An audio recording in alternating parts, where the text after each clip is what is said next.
Hi, and good afternoon or good morning, everyone, wherever and whenever you are listening to us. This is Kyle Moody with American IRA, and we thank you so much for joining us on another edition of our podcast with the IRA Cafe.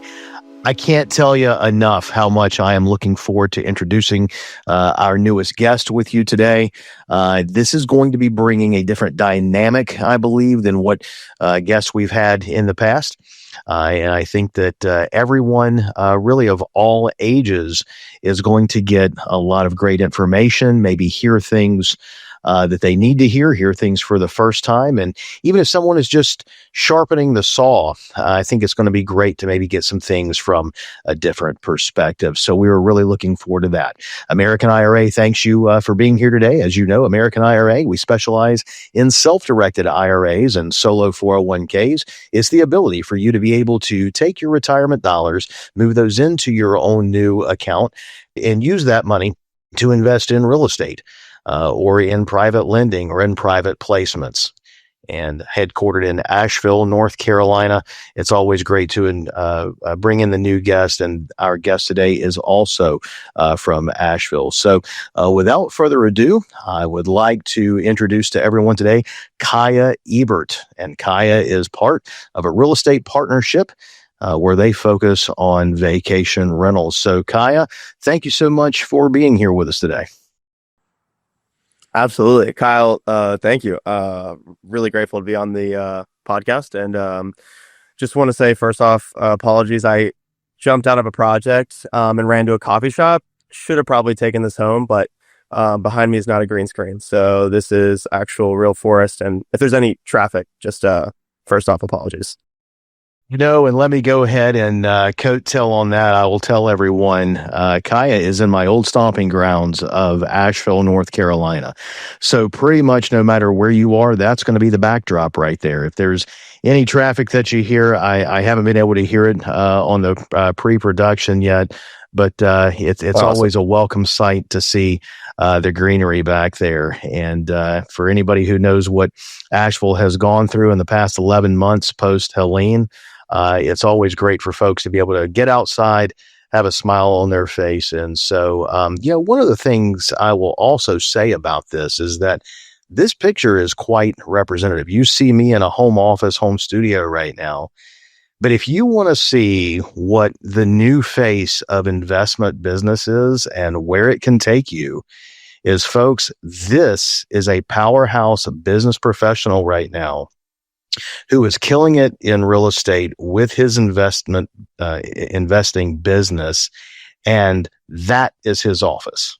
Okay. So if you want to learn how you can set up a new business, a new way of thinking, then this is going to be great for you today. And if you're tired of the box, maybe a couple windows, maybe no windows, you can get someone somewhere like Kyah right now. He doesn't have any windows either, and that's it.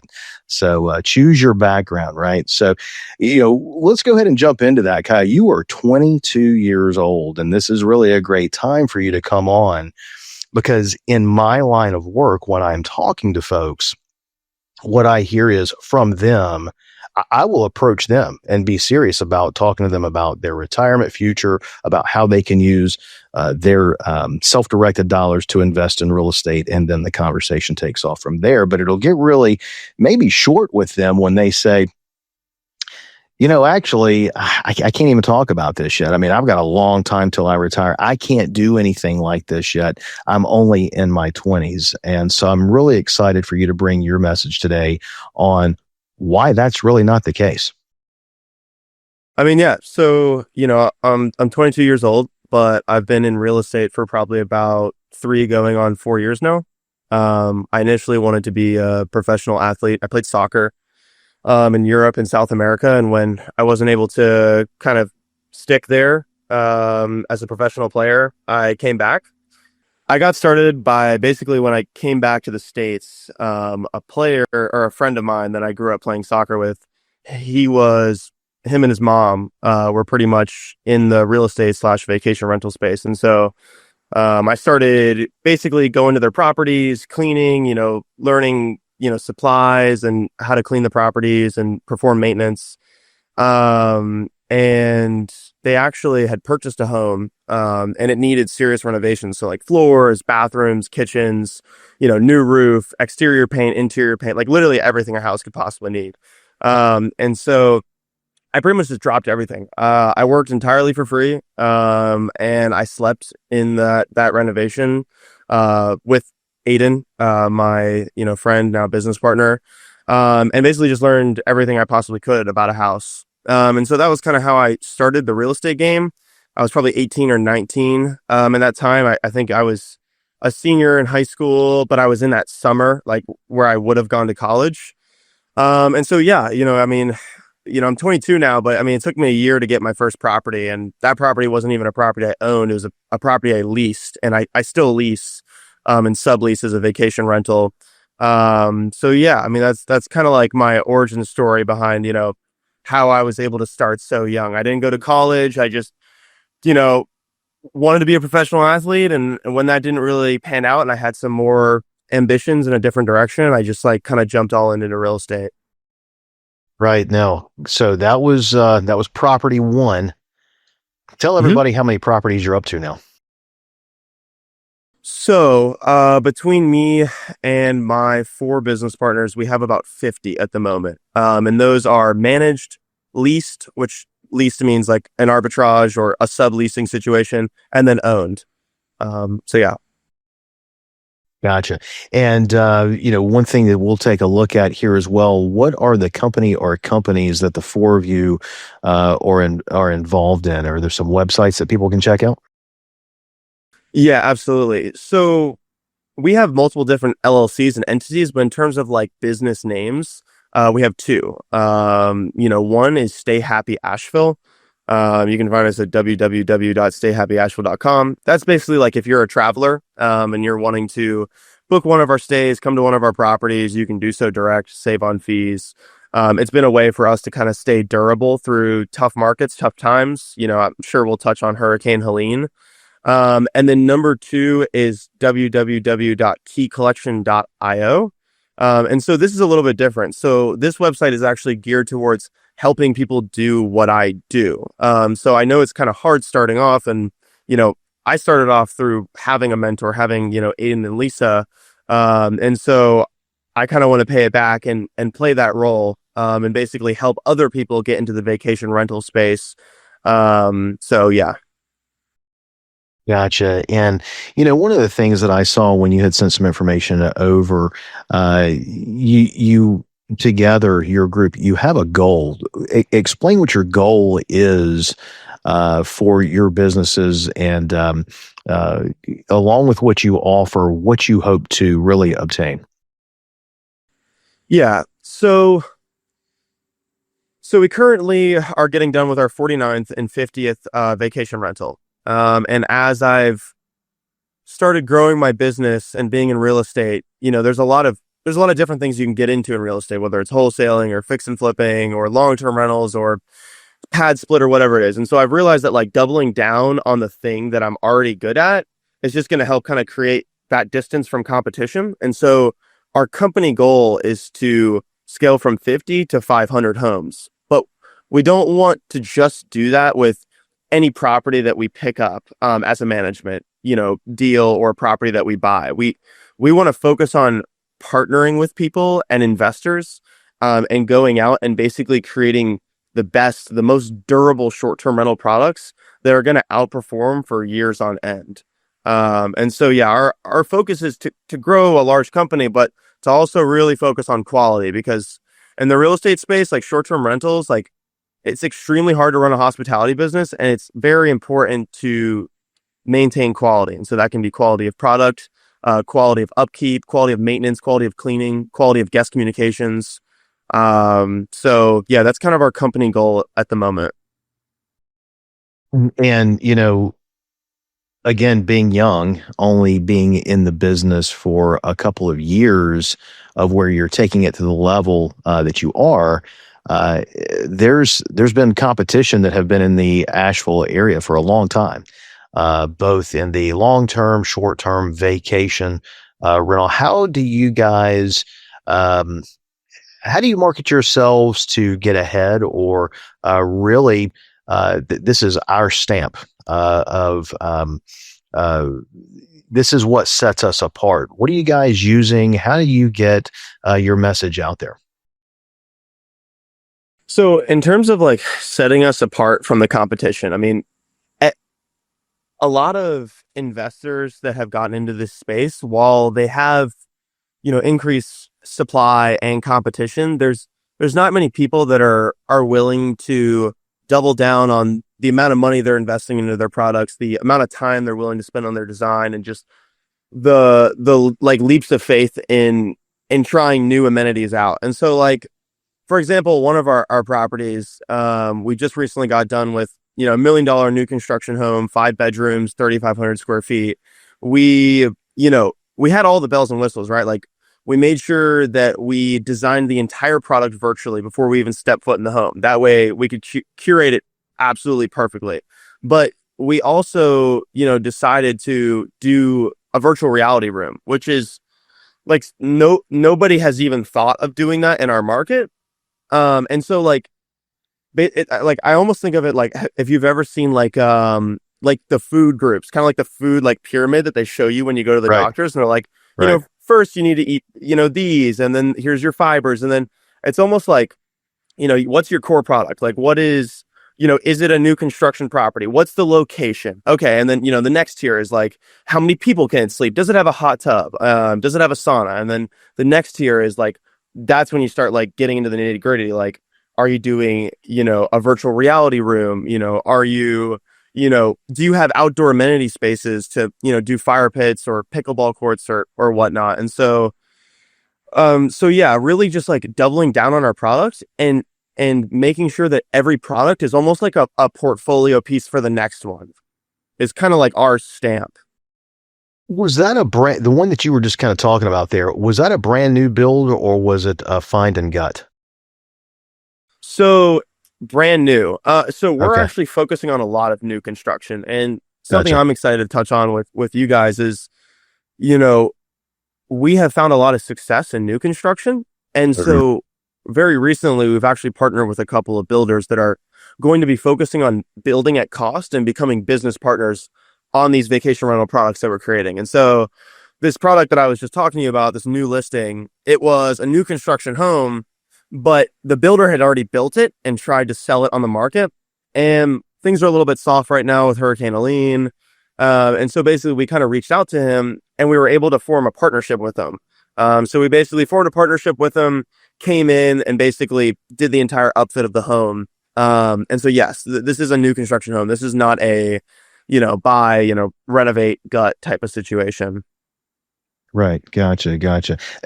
Do you have any, were there any existing homes maybe when I think the one that you were talking about that you started and you started doing some stuff in there and you still, you'll probably never get rid of that property. I mean, if, most folks, whether it's the nostalgia or what, I mean, it's kind of where it all started and, you're still Yeah. there, but, how many of them, are like that were either pre-done, you went into the gut, and maybe along with that, if it's one that's not going to be a new construction, what do you look for in a property? Okay. So there's definitely a couple things to unpackage. I would say like the first handful of properties, that were purchased were certainly, renovated, gutted, renovated. When it comes to arbitrage, so like taking on leases or management deals, typically in the beginning there was less remodeling, just because people already did that or they bought it turnkey or we took the lease on turnkey. um but I will say that that property you were talking about that I'm never going to let go. So like when I first started making some good money and I was looking for a property to purchase, I went into Facebook groups, and basically found a property. I went into Facebook groups. I said, "Hey, does anybody have a property they're looking to sell?" And I found a lady whose parents had passed away. Home was sitting vacant for 5 years. And so I go out to take a look at the property and it's beautiful, mountain views. It's a 2 bedroom cottage. But it's like, it needs new floors. The copper plumbing is bursted. All the cabinets are destroyed. I mean, it's old B-board. Like, it's just like the decks need to be replaced. It's just, it's, it's really rough. But like seeing past that, it had a ADU that their grandmother was living in. And so what we did was, we negotiated a price, we purchased the property, and so we renovated the 2-bedroom cottage, but we also renovated the ADU. And so we were able to kind of make it 2 separate listings on one property. And I think we just refinanced it like probably a couple months ago. And our mortgage is about like $2,500 a month. And the main house is producing, roughly $6,500, $7,000 a month on average in gross income. And the little tiny ADU is producing around $4,000 a month in gross income. So this property is generating between $10,000 and $11,000 a month, like on average in gross income. And our debt, like our mortgage, is only $2,500. Obviously, we still have utilities, we still have supplies, we still have cleaners to pay. But when it's all said and done, this property is cash flowing, on a bad month, $3,000, and on a good month, $7,000 to $8,000. And that's just not something you can get with a long-term rental. And I'm looking at, I've got, 310 into it. Maybe I could sell it for 550, 600 if I really wanted to squeeze it. But if I'm going to cash flow, 60 to 70 grand a year, I mean, why would I let that go? So when people are looking for properties, I will say one really key thing is like, if there's space for an ADU or an ability to make a second listing, it's just like, as long as you're a good operator, I mean, you could go in and just squeeze another, 3 to 4K in gross income a month from that second listing. So yeah, that would be a big thing I would recommend for somebody going out trying to get into the space. Okay, folks, and just think about this. That's one property. That's the one range, property. 3 to 8 grand a month, and that's just one of them. He's got 47 others that are already put together, and they're finishing up 49 and 50. So keep that in mind. Do your own math on that about what you can actually do. You talked about how you really got started on the properties, what you were looking for. It's one thing to find something, but then also, and then of course you had your friend Aiden, and that one property, but in between the two, and even moving forward, there is a ton of knowledge that some people are going to say, where do I start? Okay, fine. I found a property. I'd like to do something with it, but I don't know where to start. Who do I ask? Who can I trust? What do I do? Where do I go get money? Okay, so talk a little bit about your journey on how you built. I'm guessing one thing that we always use in real estate, your sphere of influence, or anything, you got a sphere of influence. All right. So one of the most important things for any professional to know is that they don't know everything, and they've gotten where they've gotten, both from their trials and tribulations and successes, but most of all their failures. And then the folks that you're learning from, sometimes the biggest lessons are from their failures that they tell you about. You and I have a mutual connection there in the Asheville area, and I always tell folks one of the greatest things you learn from him is the stories of his failures, not his successes. So tell us a little bit about what it's been like for you to gain your knowledge, where you went to get it. So I will say, like, if somebody wants to get into this world and they have like $0 to the name, just go and work for somebody that is doing what you already want to do. And I know, like, that's cliche and that's what most gurus say, but like at the end of the day, like, if somebody has already achieved what you want to achieve, then most likely if you work for them, you're going to learn how to do those exact same things. So like for me, it was, I guess some of it was luck. Somebody I grew up playing soccer with, his mom was in the real estate world and she was doing fantastic. But it was also up to me to say, okay, well, I'm young enough and I don't need to make the money at the moment. I'll drop everything and work entirely for free and just learn as much as I can. And it doesn't have to be work for free. You could get an internship or, at a brokerage or firm or, whatever it is. I just knew, like, for me personally, it was like working for free. Like, they viewed me differently. They viewed me more as like a partner or somebody that was like there for their success as opposed to just, working hourly. But anyways, I would say find somebody that's already doing it. And if you have $0 to your name, those people might partner with you on the next thing, or, go to your local real estate groups and find people I mean, the first property I ever bought was a gentleman who went to Carolina Real Estate Investors Association. He sold me a duplex for 50 grand and he owner financed it to me because I was too young to get a loan. And he only asked for 10% down. And he gave me 45 days of due diligence to basically get one of the sides rented. And when I got that side rented, I got the tenant to pay me first month's, last month, and security deposit, which I all brought to the closing table for my down payment. So I bought my first property with like $2,500. There's a lot to unpack in terms of like somebody getting started, but it's like, yeah, it's like find somebody that's already doing it and then just continue to make your sphere of influence, like just dial it in, just real estate or whatever it is you want to do. Now, I swear we may actually have to turn this into a series because we could really talk about this all day, whether it turns into a webinar platform or not, because this really is now. And look, let's be real here. Okay. I mean, there's a lot of folks, you line a bunch of people up in a room and, is there the box that somebody has to use as a disclaimer that, results aren't typical, but I think its results aren't typical if you're not willing to put in the work and the time. He was doing this and not even getting paid.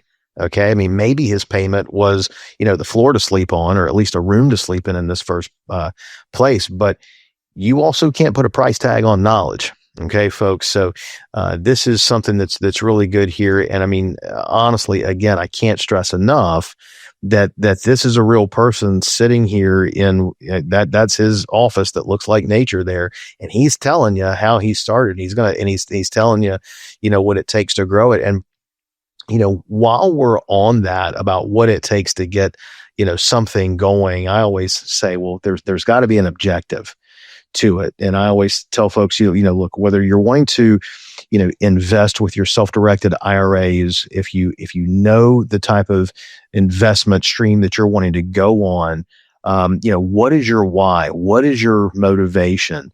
So, you probably, I don't know if you started by accident doing this. I mean, one thing didn't work out for you, as you already said. You came back, you really didn't have anything going on. So were you kind of the accidental landlord or accidental business person on that? And then did it morph into something where you actually looked and said, well, what is my why? So Kyle, what was your why on staying the course of what is now taking you to where you are now? So I can definitely tell you the reason I got started and then the reason I'm still going. And the reason I got started was when I was playing soccer in Serbia, Eastern Europe, I read Rich Dad Poor Dad. Of course, every person's read Rich Dad Poor Dad before they started. I also read a couple of self-help books, like The Chimp Paradox, just things that talked about real estate and just talked about mindset. And so it had been in my brain that I wanted to be an entrepreneur. So like when I came back, it was foreign exchange trading, social media marketing, all the things they teach on Instagram Live. But when I got to catch up with my friend that I played soccer with, Aiden, and he told me he was in real estate, that's where I was like, okay, I'm gonna jump in. Like I'm diving in. Like I know it's real estate. So that was like how I got started. I wouldn't say it was totally accident. It was kind of like a stroke of luck, honestly. But like in terms of like my whys, like obviously I want to build something big. My grandpa built a pretty big company from scratch.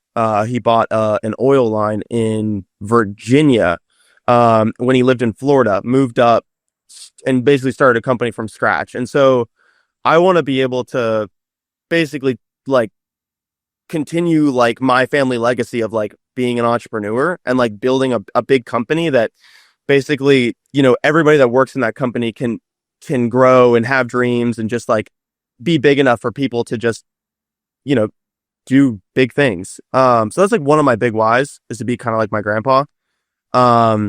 He unfortunately passed away before I got serious about business. I was probably still 16, playing soccer, but either way, that's a big why. And then, number two, another why is like, obviously like I want to provide for people, I have a side of my family that, isn't financially as set as they could be. And they're fine. Like they're living, they got a place to stay, but I would love to be that person to come in and just like take care of them, as they get older. And so yeah, those are my two big whys: to build something big, and then just to provide for a couple of people that are close to me right now. No, that's wonderful, man. That's really great to hear. And, really kind of moving on from that or actually keeping on that strain. If someone or a group of folks, if they're looking to set up a business, if they're looking to do what you did, and you used this word just a second ago, and they're looking to be serious about it, then what do they need to know?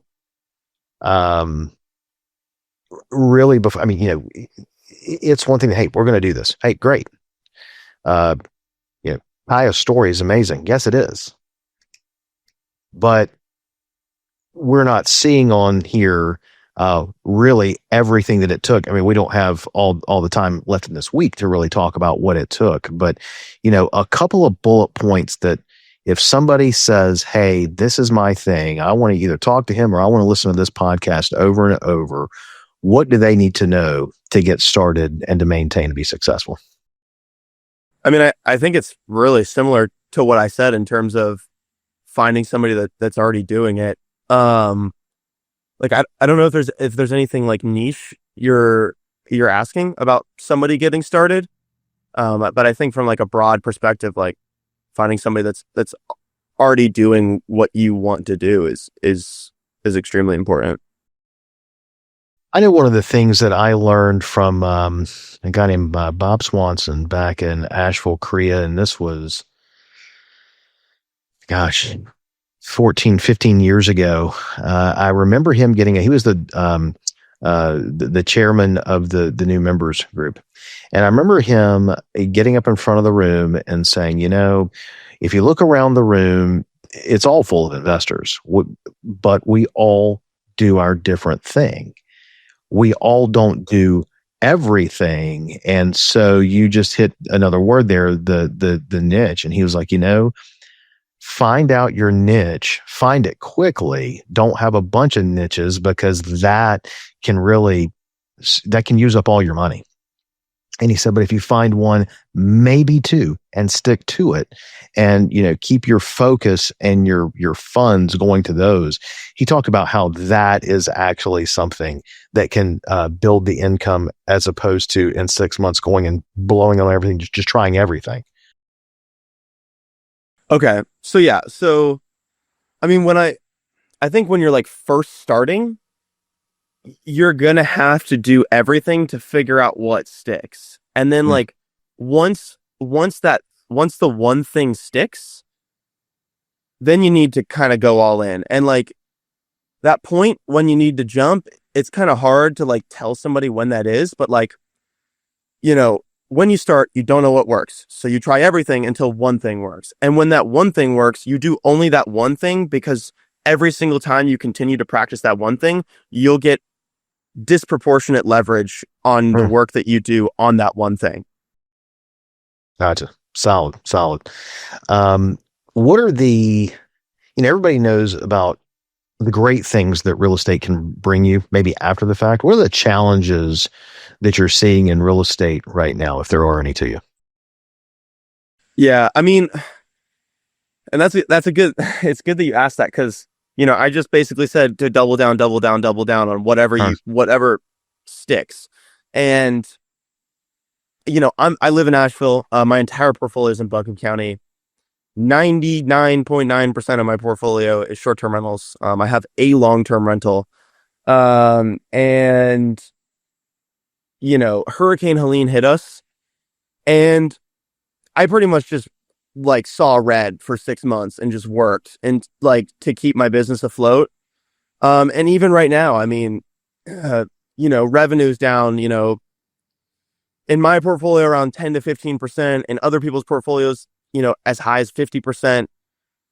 So I will say, like, there are micro and macro booms and busts. So like, for example, Airbnb had the Airbnb bust in like 2022, like right after like COVID,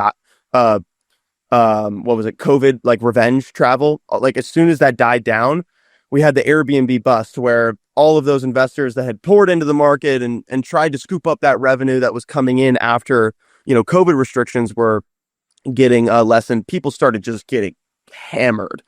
So like I will say there's times where, you're working and you could work an entire month, like every single day, Monday through Sunday, and you could lose money that month. So I'll say the challenges of real estate is like there are things that you can't control, like just Good point. booms and bust cycles and interest rates. And it's really just like being able to figure out how to grow when you're in those cycles where everyone's fearful, and to just stay scrappy. And I know, like, as you grow, you can't keep doing the little tasks that are $20 an hour tasks, but there are times where you have to just get more scrappy to be able to push through when most people are just like, they don't even know what's going on because they're not spending the time to just dive into the market or even just do the work that needs to be done. Gotcha. Are you guys looking for, and not to put you on the spot here, if not, but are you guys looking for investors? Yeah, absolutely. So we are currently looking for investors. The first couple of, so like I said, we're partnered with a couple of builders, and we're currently seeking out land, and we're going to be building this land entirely at cost. And so these builders are going to have some ownership. Our company is going to have some ownership, and we're going to be putting some small skin into those deals. And so, right now we have a Rolodex of investors that are currently working with us. Some of them have IRAs. Some of them just have a lot of cash. Some of them are looking to, reduce their tax burden. And so, yes, we currently have investors. We are welcoming investors to basically invest into these projects that we're doing. It's good to hear. And what's great is I'll put my business development manager hat on for just a second to say that based on what he's saying right there, folks, is that, if you are at a point in your life, your career, where you can't be the boots on the ground and getting the hands dirty like Kyah is, but you might have an old 401k or you've got an IRA that you can use those funds to invest in, knowing that there's dividends that come back. You can absolutely use your self-directed IRA to make investments in what is considered a private equity investment. So I tell you, Kyle, this has really been eye-opening.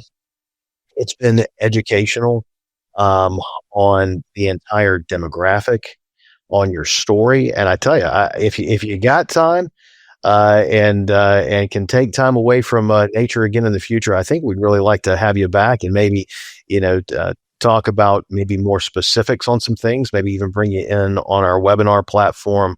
But I speak for all the listeners when I say that I really, really appreciate it. I really appreciate your time, taking the time out to spend some time with us today and share that knowledge, and like to be able to have you back. Absolutely. I'm super grateful. And next time I will certainly not be in nature. I'll make sure that I'm sitting at my desk. And yeah, if people are interested in it and they want me to dive a little bit deeper, I'm happy to show portfolio pieces, revenue examples, returns on investments, and maybe just be a little bit more prepared to just go like, and really show people like what these assets are doing in our portfolio. Fantastic. Well, there's his contact information as well, everyone. And if you are looking to expand or diversify a portfolio that you currently have and want to know more about the self-directed angle and how you can use those retirement dollars to go from investing in Apple to investing in Apple Street, I'd be more than happy to explain how you can use your funds to invest in real estate, be a private money lender, be a hard money lender, or get into private equities investing so that you can invest directly with Kyah in his group. You can always visit us at AmericanIRA.com.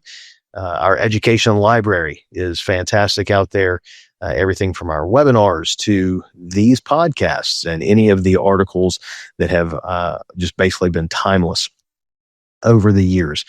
You can also set up an appointment with me or anyone in the business development office. We'll be more than happy to speak with you. So make sure that you hop online and schedule those. Well, I just want to go ahead and wrap up today by saying again, thank you to Kyah Ebert.